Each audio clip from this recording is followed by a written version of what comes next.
जय हिंद दोस्तों। देखिए, पिछले वीडियो में आर्टिकल 205 पढ़ा था जिसमें अनुपूरक अतिरिक्त या अधिक अनुदान पढ़ा था। आज हम देखेंगे लेखा अनुदान, प्रत्यय अनुदान और अपवाद अनुदान। आप पिछले वीडियो देख लीजिएगा, एक एक वीडियो को फॉलो करते जाइए, तभी बहुत अच्छे से आर्टिकल समझ में आएंगे आपको।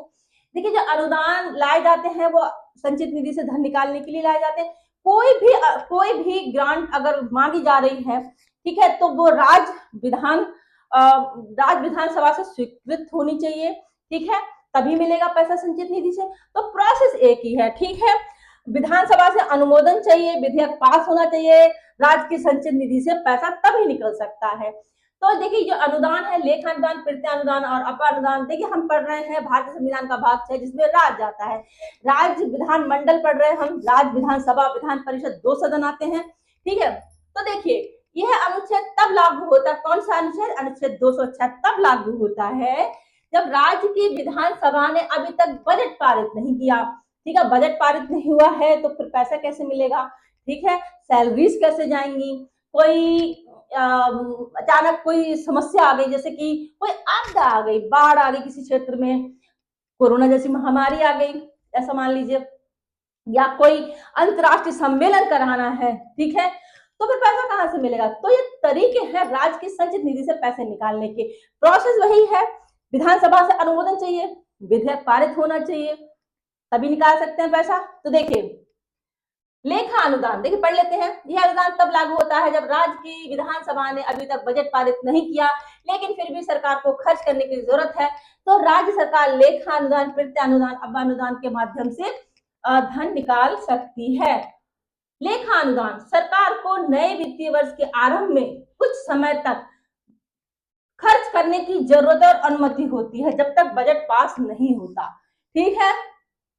यह केवल सीमित समय और राशि के लिए होता है, ठीक है। देखिए, स्थिति क्या है?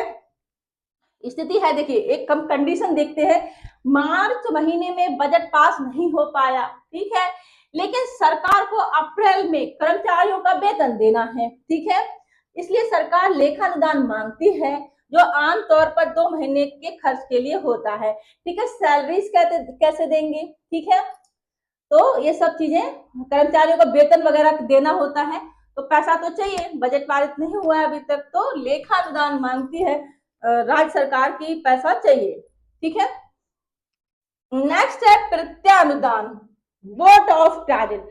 जब कोई अचानक कोई आपात आ गया, ठीक है, स्थिति आ गई, जैसे कि युद्ध, प्राकृतिक आपदा, तो बजट में जिसका कोई प्रावधान नहीं था, तो सरकार को तुरंत खर्च करने की अनुमति मिलती। स्थिति देखिए कि स्थिति, यहाँ पे कंडीशन हमने क्रिएट किया है, राज्य में अचानक बाढ़ आ जाती है और तुरंत राहत कार्यों के लिए भारी राशि चाहिए, तो क्या होगा? तो राज्य सरकार तुरंत मदद के लिए प्रत्यय अनुदान की मांग करेगी ताकि समय से धन मिल सके। स्थिति देखिए कैसे, यहाँ पे हमने एक एग्जाम्पल लिया है जस्ट समझने के लिए, कि राज्य में अचानक कोई बाढ़ आ जाती है और तुरंत राहत कार्यों के लिए पैसा चाहिए, तब गवर्नमेंट क्या करती है? प्रत्यय अनुदान लाती है ताकि समय पर पैसा मिल सके, ठीक है।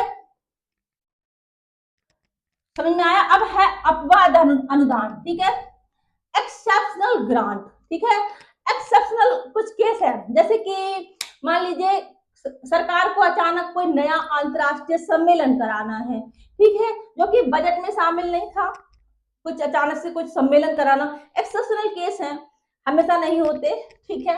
तो अपवाद है ये, ठीक है, जब कोई विशेष खर्च जरूरी हो और वह बजट और सालाना व्यय में शामिल ना हो, तो यह एक बार के लिए दिया जाएगा ये पैसा, ठीक है।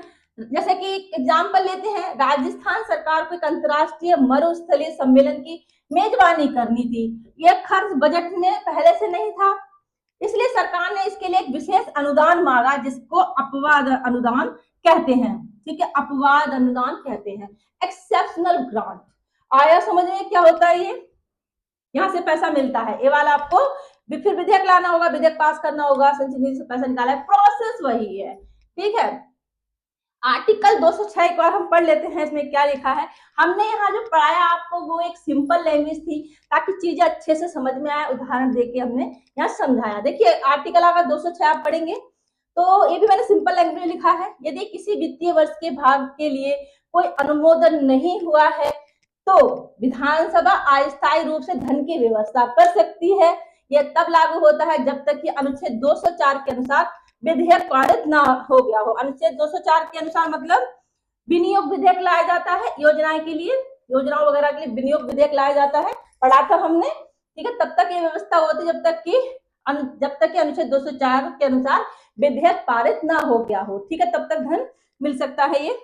जब किसी सेवा की महत्ता या निश्चितता के कारण धन की आवश्यकता होती है तो भी विधायी का इससे संबंधित धन स्वीकृत करने का अधिकार होता है। जो हमने अभी जो पढ़ा वो हमने सेम सिंपल भाषा में समझाया, वही सब है, ठीक है। एग्जाम्पल देके समझाया, आपको समझ में आया होगा, ठीक है। लेखानुदान क्या है, प्रत्यानुदान क्या है, अपवादानुदान क्या है, ठीक है।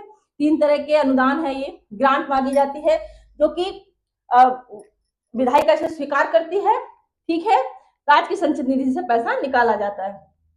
सभी प्रकार के अनुदानों पर सेम प्रोसेस लागू होता है, ठीक है, बता चुके हम आपको, ठीक है। नेक्स्ट वीडियो में कुछ और आर्टिकल्स देखेंगे, आर्टिकल 207 देख लेंगे, ठीक है। नेक्स्ट वीडियो में मिलते हैं। जानकारी समझ में आती है तो चैनल को लाइक सब्सक्राइब शेयर जरूर करें। थैंक यू दोस्तों, जय हिंद। नेक्स्ट वीडियो में मिलते हैं।